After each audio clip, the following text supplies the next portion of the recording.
Hermanos, espero que todos han leído su carta. Permítanme un segundo aquí.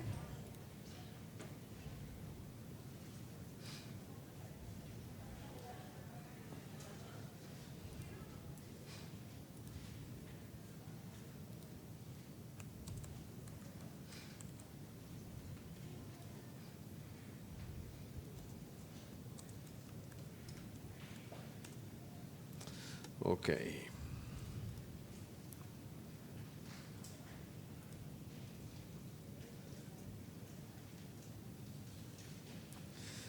Bueno, entonces vamos a ver entonces el contexto de esta carta, qué es lo que tenemos que prestar atención a la carta de Primera y Segunda de Corintios. Entramos en estas cartas paulinas, entonces tenemos que comenzar a ver una diferencia con Tesalonicenses, que abordó un problema puntual. La carta a los Corintios está cubriendo una variedad de temas. Acuérdense que en Primera y Segunda Tesalonicenses el enfoque estuvo en ¿dónde? En el asunto de la resurrección, del rapto, de que ya había venido el rapto y se habían quedado, y Pablo está solucionando un tema doctrinal de manera puntual. En Primera y Segunda de Corintios vamos a ver una variedad de temas, pero enmarcados en algo puntual que tiene que ver con la autoridad del ministerio apostólico de Pablo está puesta en duda, y cómo Pablo va a defender esto y por qué lo va a defender. Entonces, comencemos. El autor, la misma carta, nos da referencias internas acerca de la autoría de Pablo, porque él se identifica a sí mismo como el autor de la carta. O sea, aquí tiene todas las citas donde puede verificar esto. Lo segundo, ¿qué sabemos acerca de Corinto? ¿Qué sabemos acerca de esta ciudad, de esta región a la que la carta va dirigida? Entonces, primero, esta iglesia, esta ciudad se encontraba en una ubicación privilegiada. Lo más cercano para nosotros poder entender esto es Panamá, ¿de acuerdo?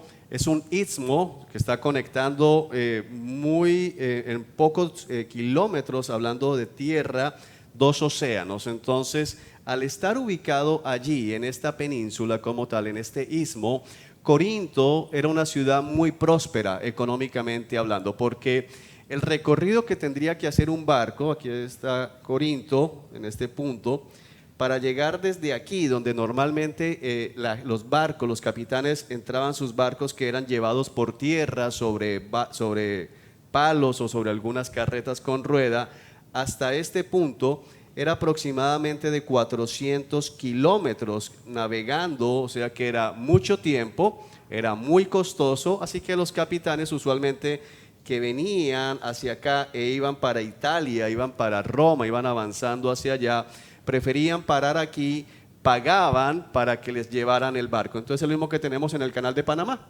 que la gente, en lugar de dar todo el rodeo, bien sea por encima en América del Norte, o dar el rodeo por debajo, Brasil, Argentina, y llegar al otro lado, cruzan por el canal y le pagan a Panamá para que les permita hacer ese cruce.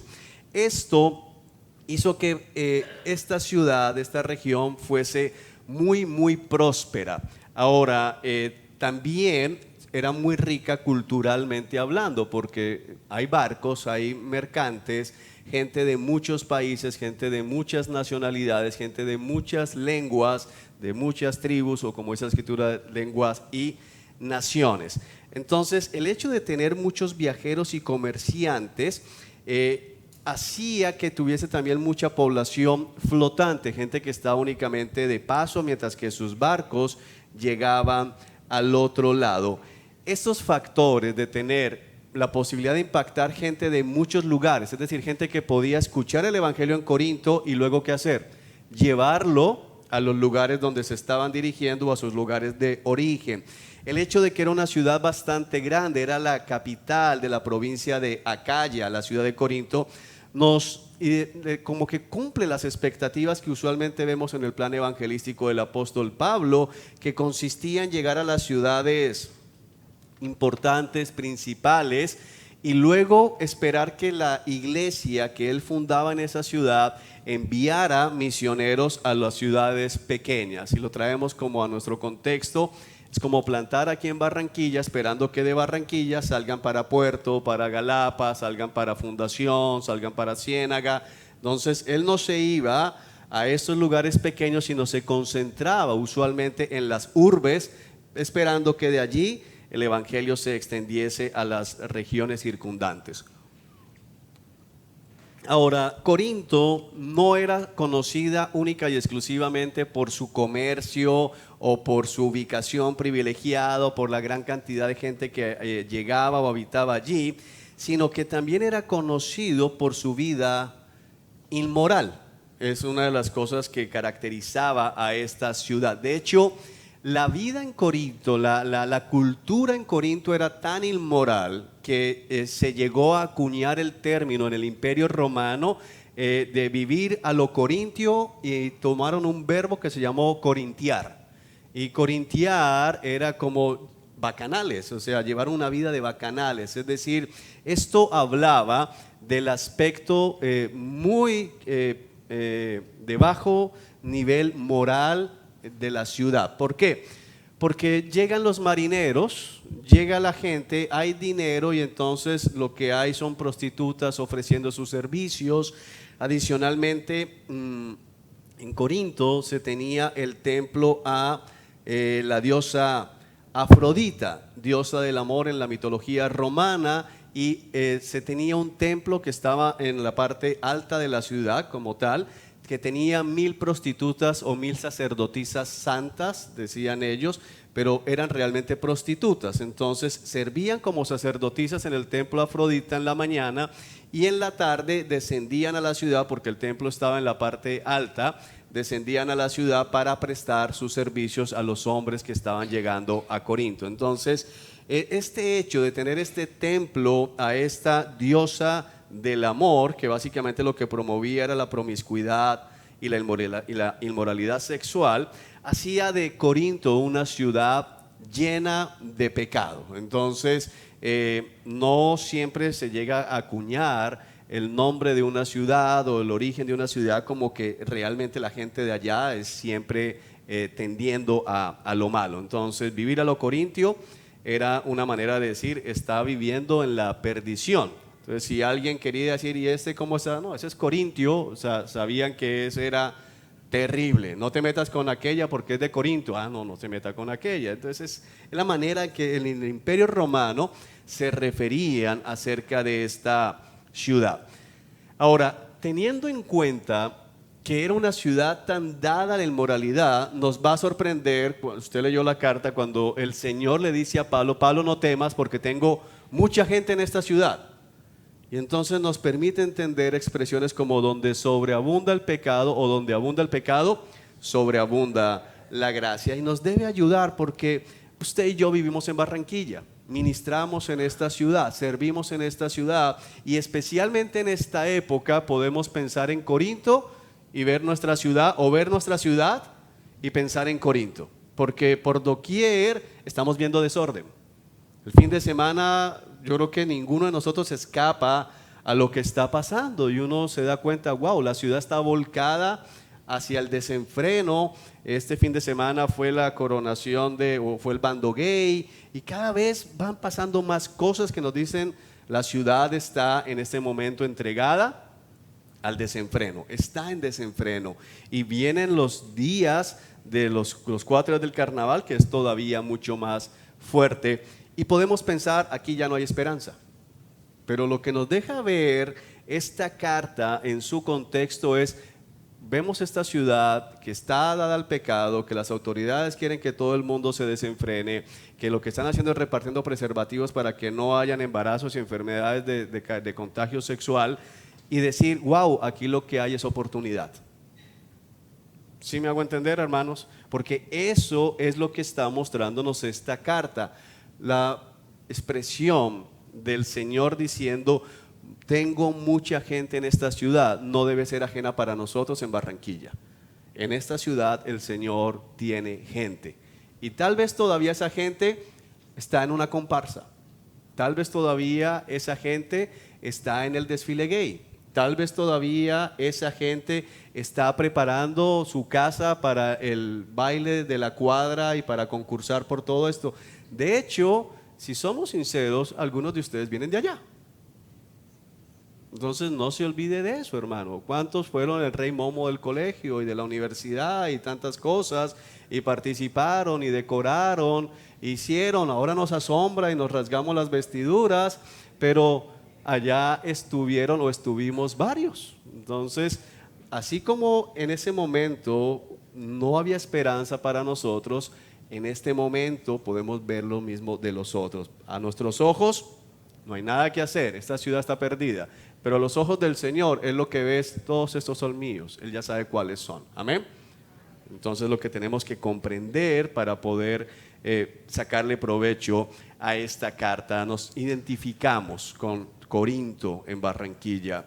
Ahora la iglesia, y uno no sé qué conclusión llegaron ustedes a leer Primera de Corintios, especialmente. ¿Cómo terminaron con la lectura de Primera de Corintios? Porque uno sabe que la ciudad es desenfrenada, lo que estamos estudiando, pero uno dice, bueno, ahora vamos a hablar de la iglesia. La iglesia es un remanso de paz, un oasis de santidad, en medio de tanta oscuridad en Corintios. Por fin tenemos la iglesia donde todo es evangelio, solo se habla de Padre, Hijo y Espíritu Santo, los hermanos conviven en armonía. Wow, qué bueno que Pablo plantó esta iglesia, y no es una iglesia donde Pablo pasó de pasón, valga la redundancia, como en otros lugares, sino que Pablo estuvo 18 meses plantando esta iglesia. Ahora, Pablo no hablaba únicamente, a veces nos equivocamos en esto, él iba a las sinagogas el sábado, pero todos los días Pablo estaba predicando, todo el tiempo Pablo estaba enseñando, Pablo se la pasaba en eso. Entonces imagínense o pensemos hoy en día una iglesia en la que el apóstol Pablo enseñe 18 meses. ¿Qué esperaríamos de esa iglesia?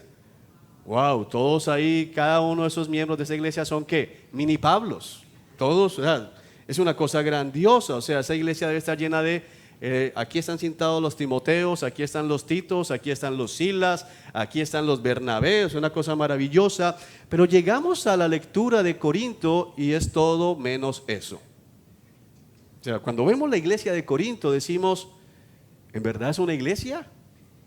No sé si a usted le pasó cuando lee lo que está pasando en Corinto. O sea, uno dice, pero espérate, ¿está hablando de la iglesia o de la ciudad?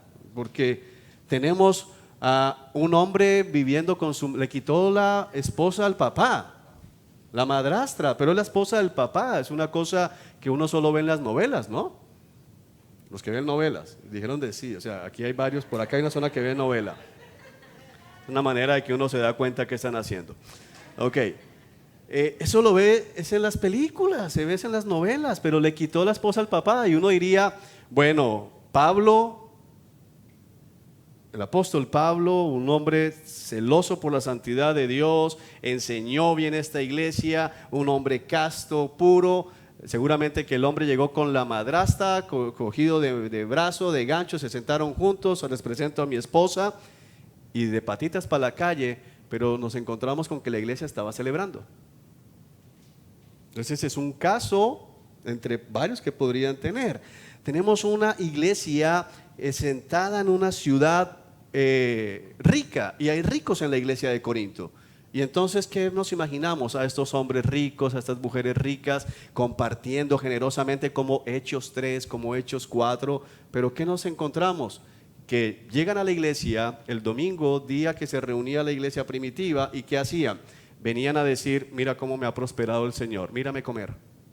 Porque iban literalmente a comer la comida más costosa que podían conseguir en la iglesia. Ellos no se reunían como nosotros, 1 hora y media. Hay iglesias que son de culto flash de 45 minutos, no sé cómo hacen, pero bueno, 2 horas que nos reunimos acá, 2 horas y media. Ellos no, ellos se reunían y pasaban todo el domingo juntos. Ellos pasaban todo el domingo juntos, reunidos, congregados, y llevaban sus manjares. Entonces es como, ok, vamos a reunirnos todo el domingo, y los ricos de la iglesia sacan, ok, la hora de comer. Sacan sus perniles de cerdo, sacan su churrasco, su lomito. Mira cómo me ha prosperado el Señor. Y allá tenemos un hermano que dice, yo no he desayunado, hermano, no he tenido para... ¡Qué mal! Y seguían comiendo y no le daban al pobre. Y le mostraban como, mira, yo sí estoy bendecido por Dios. Eso es lo que estaba pasando. Y dice, no puede ser que suceda esto. allá el micrófono para que quede grabado. Mientras que llega el micrófono allá, ya llegó el micrófono.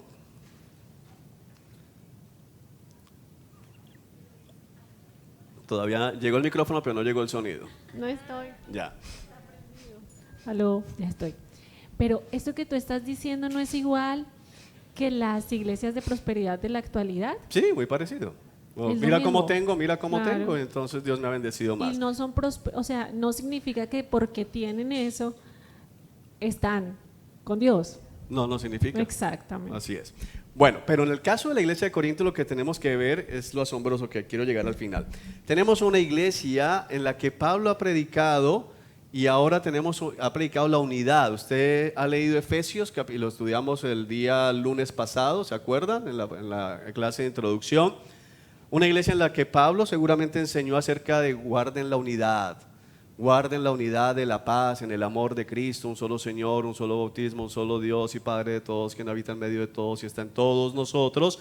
Y tenemos una iglesia con 4 facciones, divididos. Y hermano, quiero que entienda que no era una división de, bueno, yo creo que me identifico más con Pablo, sino que era gente que ya en la iglesia no se juntaba y atacaba al otro grupo. Realmente parecía un congreso de la República, con cada bancada, era una cosa loca, unos diciendo yo prefiero a Pablo porque fue el que fundó la iglesia y defendían a Pablo, pero otro grupo diciendo, Pablo, ¿quién es Pablo? Pedro, Cefas, cuando usted lee allí, ese sí es porque Pedro fue el que estuvo con el Señor y porque fue a Pedro al que le dieron la palabra de que iba a apacentar el rebaño.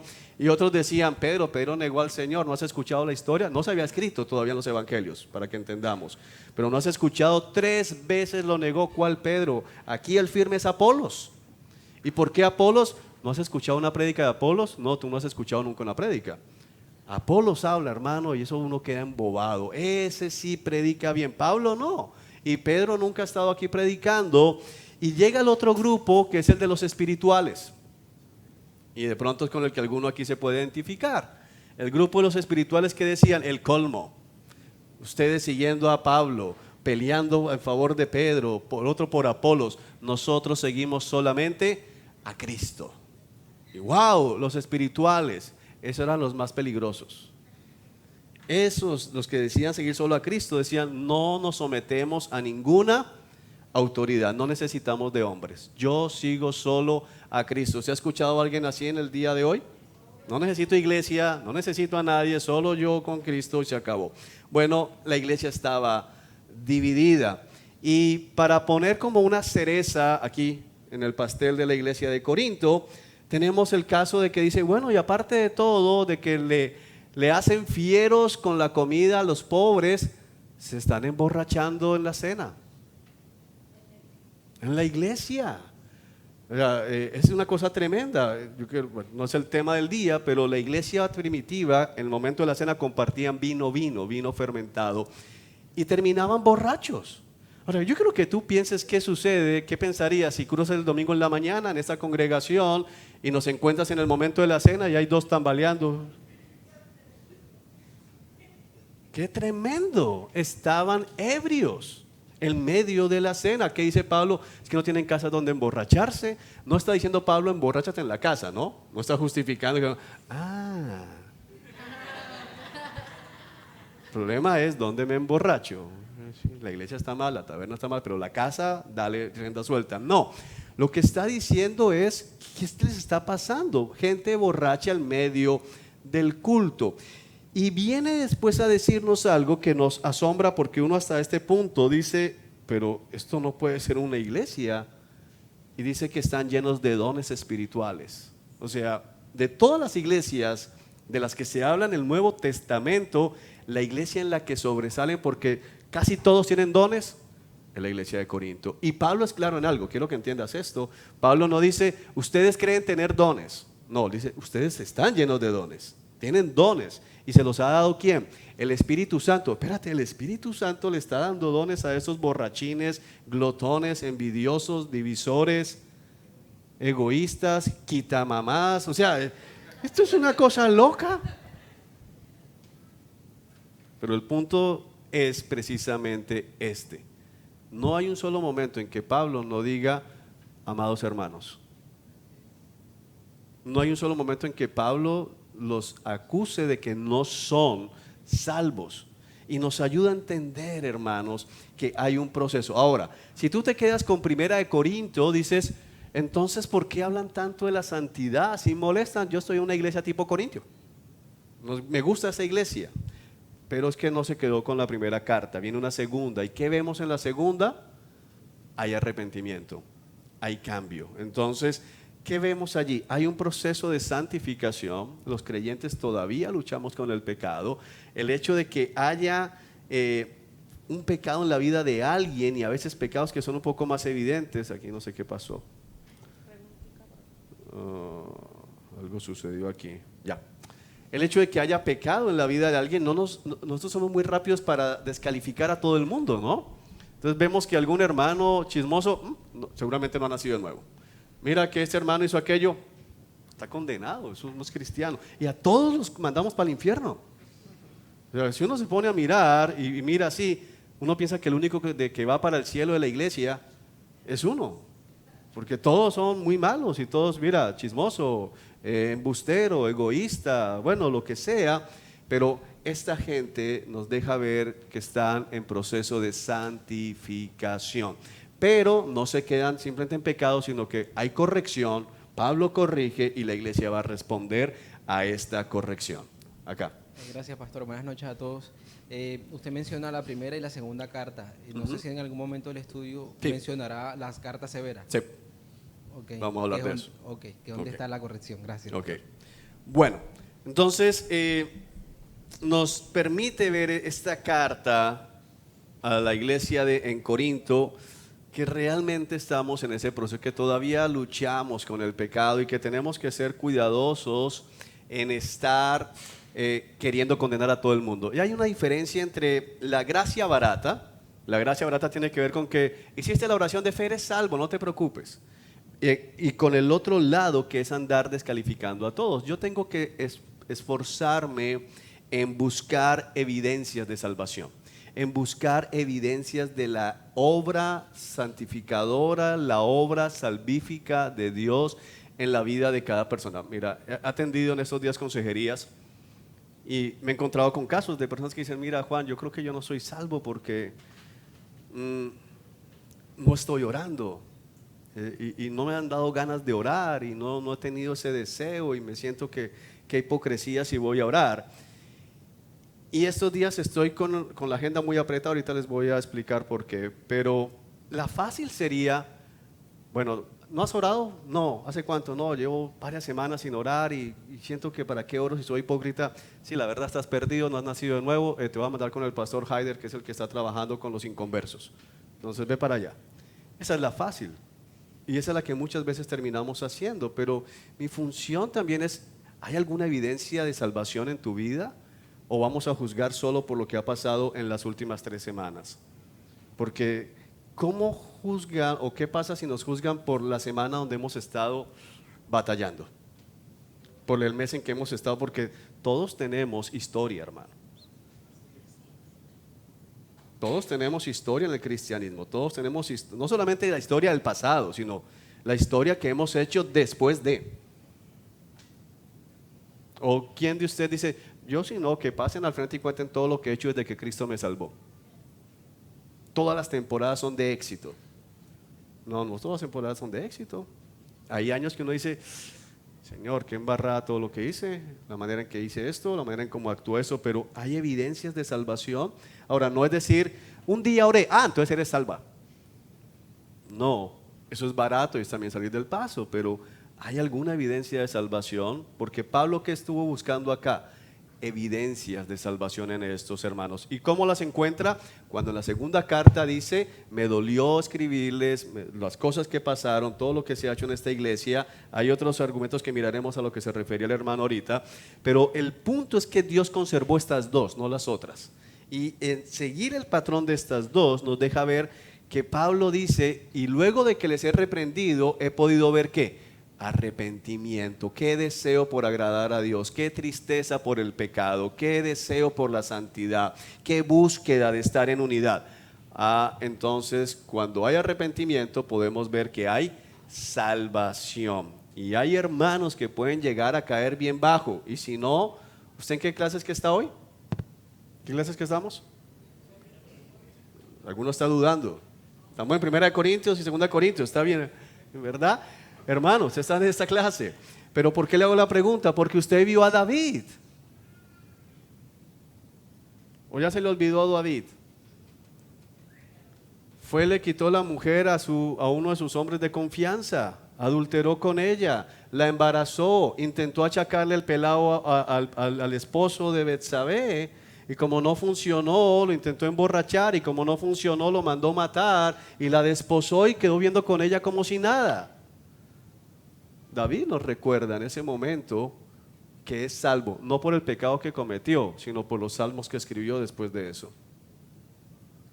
Tenemos el Salmo 51, tenemos el Salmo 32, salmos preciosos que nos dejan ver el dolor por el pecado, aunque David estuvo endurecido un tiempo. O ¿cómo explicamos? David escribió una carta, pon a Urías donde la batalla sea más dura, y entregándosela a Urías, entrégale esto a Joab. ¿Estaba el corazón de David de piedra? No, era un corazón de carne, pero estaba endurecido. Hoy ponía ese ejemplo con alguien. ¿Usted ha comido carne oreada? ¿Alguien ha comido carne oreada aquí? ¿Saben qué es carne oreada? Carne que cuelgan y la dejan que se seque. La carne ensalada, bueno, tiene otro nombre, yo la conozco como oreada. No se distraiga con eso. Esta carne que la cuelgan y se seca, le ponen sal. Cuando usted la prueba, usted puede llegar a pensar que está comiendo piedra. Esa carne es dura, pero sigue siendo carne, no es piedra. Y algunas veces, y espero que alguno no diga eso, ese es mi caso y voy a seguir de largo, pero algunas veces el corazón del creyente se vuelve así. Nos vamos endureciendo. Pero el punto es, si tú eres salvo, siempre vas a ser salvo. Tu corazón no va a volver a ser de piedra. ¿Te puedes endurecer, como dice Hebreos, por causa del pecado? Sí, pero la gracia de Dios manifestada en disciplina, en reprensión, en exhortación, en hermanos que se van a acercar, en Dios trayendo, como lo vemos aquí en Corintios. ¿Se acuerda que vimos en el capítulo 11? ¿Qué leyó usted? Enfermedades, debilidades y ¿qué? Muerte. Dios le quitó la vida a algunos en Corinto para disciplinarlos. ¿Pero con qué propósito? Con que no fueran condenados junto con el mundo. Es decir, puede que esté endurecido, pero si en verdad es salvo, todavía sigue siendo carne. Es carne dura, como la carne oreada, pero es carne, no es piedra. No sé si la ilustración les logra transmitir. Ese era el corazón de David cuando manda a matar a Urías. Estaba endurecido. Pero como era carne, cuando es confrontado por Natán, ¿qué sucede con ese corazón? Se ablanda. Y vamos con estos salmos. Eso es lo que estamos viendo allí. Ahora, si alguien dice, bueno, y si yo soy un creyente que permanece como carne salada hasta la muerte, bueno, yo ahí te puedo decir es que nunca fuiste carne, todo el tiempo fuiste piedra, y algún día fue un poquito que se ablandó un pedacito de la piedra porque hubo mucha agüita allí, pero piedra, ¿ok? Bueno, sigamos avanzando entonces. Por allá hay una mano levantada.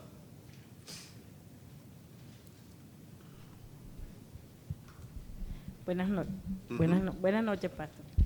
O sea, una pregunta con respecto a la explicación que usted acabó de hacer, no sé si de pronto alguno quedó con la misma duda que yo, pero eso que usted acaba de decir, eso me lo dijo una muchacha que tenía tatuados los 3:6 aquí. O sea, lo de salvo por gracia, salvo siempre salvo, que yo podía hacer lo que yo quisiera y hacer lo que me diera la gana porque igual la gracia ya estaba sobre mí. ¿Eso no trae confusión a la gente? Trae, como dice el apóstol Pedro, hablando de las cartas de Pablo, porque Pablo es el que habla de esto. Dice, algunas cosas que nuestro hermano Pablo escribe pueden parecer difíciles, pero son difíciles para los que a propósito tuercen la escritura y cuyo fin es la destrucción. Porque la escritura es clara cuando dice, si somos salvos, en verdad vamos a ser salvos, pero el que es salvo no va a querer vivir en pecado permanente. Se va a endurecer tal vez en algún momento, nos pasa, porque seguimos aquí. Pero si estamos en la salvación, realmente no vamos a quedarnos en peque y peque porque ya pagaron por mí. Eso no va a suceder nunca en un creyente. Pablo dice que los que toman la gracia como algo ligero realmente no han conocido al Señor. Judas nos dice de aquellos que enseñan que la gracia maravillosa de Dios nos permite llevar una vida licenciosa, ellos tienen condenación asegurada. O sea, no hay ninguna posibilidad en la Escritura de decir, como Cristo pagó, yo abuso y hago lo que se me antoje. Eso nunca la Escritura lo va a permitir. Pero al mismo tiempo tenemos legalistas que dicen que si alguien peca pierde la salvación inmediatamente, y que si alguien no vive como le ponen un estándar, entonces ya Dios no le va a amar. Y el punto es que si Dios me salvó, Dios me va a amar hasta el final. Ese es el punto. Entonces aquí apuntamos nosotros, valga la redundancia, nuestro trabajo es enfocarnos en predicar el evangelio de Dios, el evangelio del reino, el evangelio de la gracia, porque si alguien es salvo, el Señor se va a encargar de que se ajuste. Ese es el punto. Ningún creyente va a permanecer en dureza de corazón. No puede. El Señor no lo va a permitir. Y Corintios nos va a dejar ver precisamente esto en el capítulo 11 y en la segunda carta. Así que vamos a ir avanzando. ¿Sí? ¿Te quedó claro? Ok. Bueno, vemos un toque muy paternal en Pablo cuando se dirige a estos hermanos y siempre está hablándoles como queridos hijos y ábranme el corazón como porque tienen un padre. Aquí él utiliza esta expresión, puede que tengan muchos maestros, pero un padre en el evangelio soy yo para ustedes. Entonces Pablo les habla mucho como un papá que ha criado a su hijo, que se ha esforzado con su hijo y ahora su hijo dice, pero la verdad no creo que seas tan buen padre y no estoy tan seguro que seas mi papá y la verdad que tus consejos no es que sean los más provechosos. Un padre que comienza a ver a su hijo desviándose del camino y entonces va a intervenir en la vida de este hijo. Eso es lo que estamos viendo en esta carta.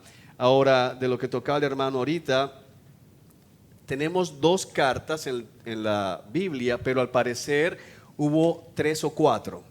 Es decir, las mismas dos cartas de Corintios nos dejan ver que Pablo, cuando vemos Primera de Corintios, ya les había enviado una carta, dice como ya les he escrito antes, así que podemos inferir, podemos deducir de Primera de Corintios que hubo una carta anterior y esta sería la segunda. Y de la segunda podemos ver que hubo una visita dolorosa que de acuerdo a esto se cree que Pablo va a esta ciudad, a esta iglesia y tiene que salir porque no lo reciben realmente, dice la visita dolorosa, y entonces manda una carta fuerte, una carta muy dura, la carta severa, y luego manda Segunda de Corintios. Ahora, esto es bueno que lo sepamos porque está allí, usted lo va a encontrar mucho en redes, pero yo quiero que no se desvíe de algo. Si Dios hubiese querido que conociéramos el contenido de las otras dos cartas, estarían allí. Y la Escritura nos deja ver que Pablo escribió no solamente 2 cartas más a Corintios, sino que escribió muchas más cartas a otras iglesias, porque dice, pásenle la carta que les mando a ustedes, ¿se acuerdan, tesalonicenses? A los de la Odisea, y que los de la Odisea les pasen la carta a ustedes, y no tenemos carta a la iglesia de la Odisea en la Biblia. ¿Por qué? No porque estaban desviadas, no porque Pablo enseñó una herejía allí como algunos dicen, no porque el código da Vinci, Dan Brown tiene razón, sino porque el Espíritu Santo solo utilizó estas son las que necesitamos. La Biblia no está mocha. ¿Es claro esto? Entonces, porque a veces hermanos se pasan más tiempo tratando de inferir y decir, bueno, yo creo que lo que dijo en esta fue esto y seguramente habló de esta manera. Lo oculto le pertenece al Señor. Esto es lo que nos ha sido revelado, esto es lo que tenemos que estudiar y por lo cual nos van a pedir cuentas a nosotros. Amén. ¿Preguntas de eso? Porque no voy a entrar a hablar más de las cartas que no están. ¿Ok? Bueno, algunos aspectos relevantes que tenemos que tener en cuanto a la iglesia y la relación de esta iglesia con Pablo. Número 1, Pablo fue el fundador de esta iglesia. Aquí tenemos todas estas citas que nos apoyan. Ya acabo de explicar lo de la carta perdida y la visita dolorosa, y es la última visita registrada de Pablo a esta iglesia, la tenemos en el libro de los Hechos como tal. Son algunas cosas que podemos ver. Y ya con esta introducción que nos sirve a las 2 cartas, vamos para Primera de Corintios como tal. Así que fecha, entre el 54 y 55 después del Señor Jesucristo. Se escribe desde la ciudad de Éfeso durante el tercer viaje misionero. Esto lo podemos inferir allí en la misma carta, capítulo 16, verso 8. Entonces se escribe desde Éfeso, es tercer viaje misionero. Recuerde que esta iglesia fue fundada en el segundo viaje misionero del apóstol Pablo, cuando ya no está con Bernabé. ¿Se acuerda cuando el Espíritu Santo le impide bajar a la provincia de Asia Menor, le impide llegar a Misia, Bitinia, y lo lleva hasta ¿qué puerto? ¿Quién se acuerda? A Troas. ¿Y tiene la visión de quién? Del hombre macedonio, el hombre que está en Europa. Bueno, el tema de la carta es santificación. Entonces, es importante entender, porque el tema de la carta no es resaltar el pecado, el tema de la carta es la santificación. Pablo va a abordar el pecado de la iglesia no para decir, bueno, no importa, igual somos creyentes, sino que va a abordar el pecado para decir, tienen que arrepentirse de su pecado y tienen que comenzar a caminar a la manera del Señor. ¿Ok? Propósito, ¿cuál es el propósito de esta carta? ¿Cómo leer esta carta? Entonces, podemos ver que hay un doble propósito. Por un lado, corregir. Es una carta que tiene un tono de corrección, hay un llamado constante, está mal lo que están haciendo, ¿cómo es que están contentos con esto? ¿Cómo les parece que esto puede estar bien? Hay un tono de corrección de los errores, y eso es plural, hay varios errores. En la iglesia de Tesalonicenses había un error principal, doctrinal, ya vino Cristo, y teníamos algunos hermanos perezosos, pero aquí hay muchos problemas. Y por otro, Pablo va a responder preguntas que al parecer se las hicieron también por escrito. Le mandaron una carta al apóstol y él ahora va a contestar las preguntas que la iglesia le ha hecho, varias de ellas concernientes al tema de matrimonio, de comida sacrificada a los ídolos, tema acerca de la resurrección. Entonces vamos a ver varias cosas de esto. Resumen de la carta. Entonces, lo primero que vamos a ver es que Pablo enfatiza la posición de esta iglesia delante del Señor. Y hay un principio muy bonito acá, hermanos, que Pablo les va a dar duro. O sea, si leemos la carta, les está regañando y regañando y regañando y regañando. Pero lo primero que hace Pablo es que les reconoce como ¿qué? Hermanos, es decir, los va a regañar, pero antes de regañarlos se asegura de recordarles que él los ve como hermanos en la fe, que él no duda de su salvación en Cristo, que él los ve como creyentes, que él los ve como coherederos, que él los ve como parte del pueblo santo de Dios. ¿Y por qué es importante eso para usted y para mí en la noche de hoy? Porque a veces nos brincamos eso cuando exhortamos a un hermano. Se nos olvida recordar, eres un hermano, yo te veo como hermano, creo que has sido salvo, te amo por eso, Jesús te ama, pero tengo que decirte esto. Es importante ver esta parte acá porque nos está enfatizando que el Espíritu Santo ve a esta iglesia como suya. Luego Pablo aborda inmediatamente los problemas de la iglesia principales, ya se los nombré, las divisiones, la jactancia por el pecado, es decir, la tolerancia, que mucho lo vemos el día de hoy, lo vamos a ver ahorita en la vista panorámica. Pleitos y demandas entre ellos que eran llevados ante los incrédulos para que juzgaran los incrédulos, que vamos a hablar bastante porque hay dos posiciones erradas allí en algunos hermanos, y la inmoralidad sexual. Esto es del capítulo 1 al 6. Y luego, desde el capítulo 7, los temas que están esperando por una decisión apostólica, es decir, cómo manejamos esta situación en la iglesia, son matrimonio. Mucho tiene que ver porque estaban casados entre cónyuges que tenían un esposo inconverso o una esposa inconversa y no estaban viviendo en el Tíbet, estaban viviendo donde la gente entonces, el que no era la iglesia se la pasaba meditando, están viviendo en Corinto. El que no era la iglesia se la pasaba en el templo de Afrodita. Entonces muchas hermanas diciendo, ¿qué hago con mi marido? Porque yo voy para la iglesia y él se va para las sacerdotisas santas, que son prostitutas. Entonces, ¿qué hago con este hombre? Cuando yo cumplo con mi deber marital, estoy pecando, este es inconverso, tengo vida de pareja con él, no tengo vida de pareja con él, me separo, lo dejo, la dejo. Eran preguntas muy prácticas las que tenían allí. ¿Cuándo es válido el divorcio? ¿Cuándo no es válido el divorcio? ¿Qué puedo hacer con este cónyuge que trata de esta u otra manera? Perdón, paréntesis, veo haciendo así, ¿tienen calor allá? ¿No? Ok. la relación con el mundo. Entonces, en el siglo I, si había una iglesia que tenía una situación pesada de, bueno, ¿qué hacemos con el mundo? O sea, el mundo aquí es pesado, ¿cómo nos relacionamos con ellos?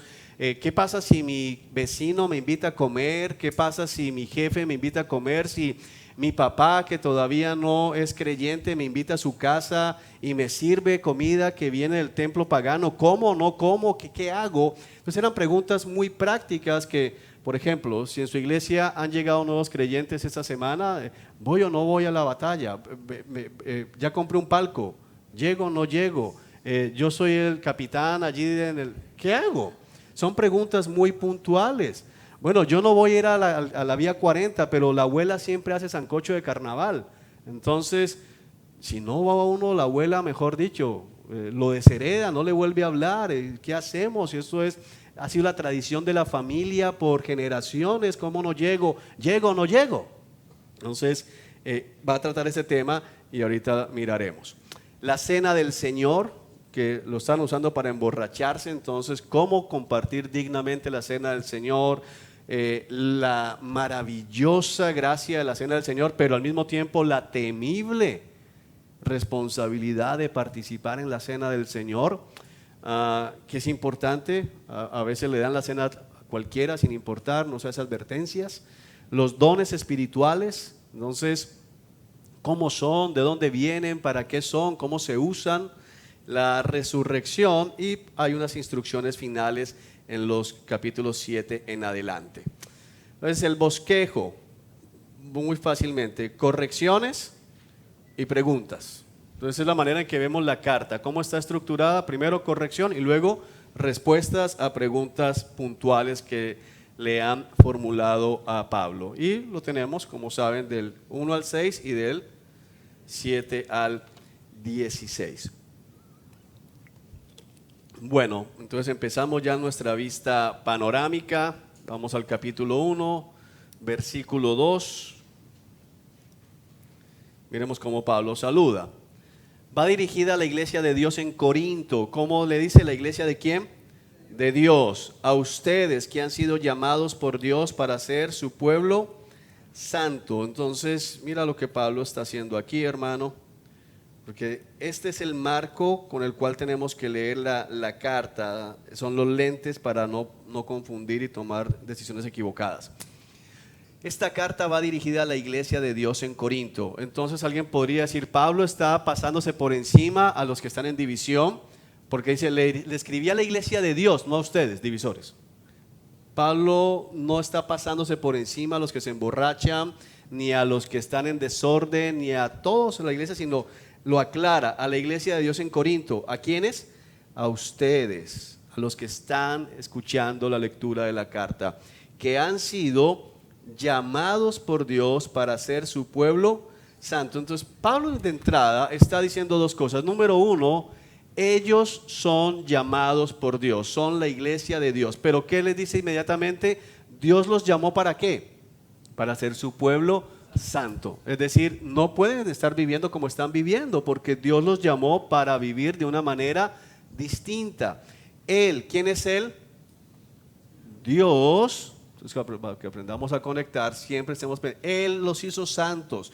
Mira que es tremendo, porque Pablo no dice Él los hará santos. Pablo no está diciendo, ok, después de esta carta Dios los va a santificar.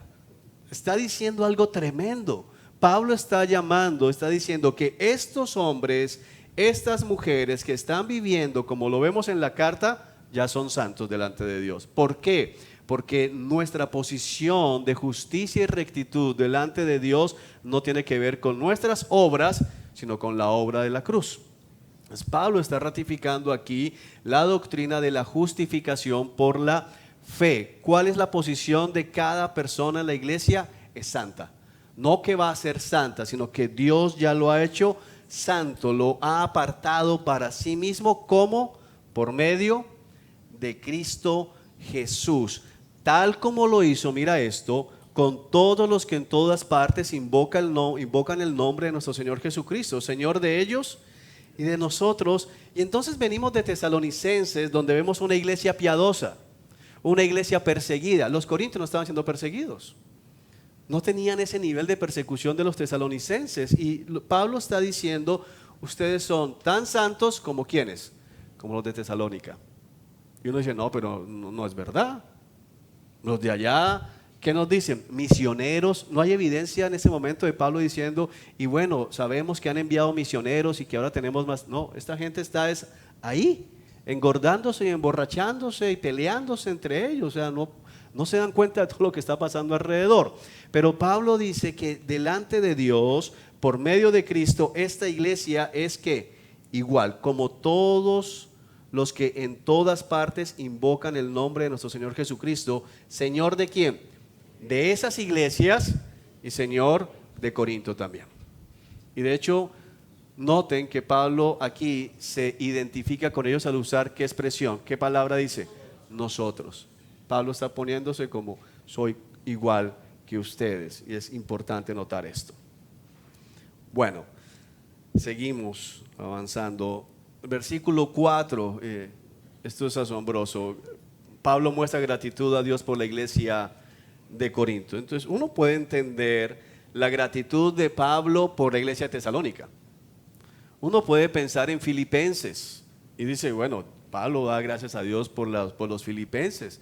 Uno puede pensar en otras iglesias, pero Pablo está diciendo, siempre doy gracias a mi Dios por ustedes. Pablo le está dando gracias a Dios por esta iglesia, pero es que Pablo cuando escribe esto no sabe lo que está pasando. No, Pablo ya sabe. No dice, le daba gracias a Dios hasta que me contaron en lo que andan. No, dice, le doy gracias, siempre que oro, le doy gracias a mi Dios por ustedes. Y viene una pregunta, cuando piensas en tu iglesia local, ¿le das gracias a Dios por tu iglesia local?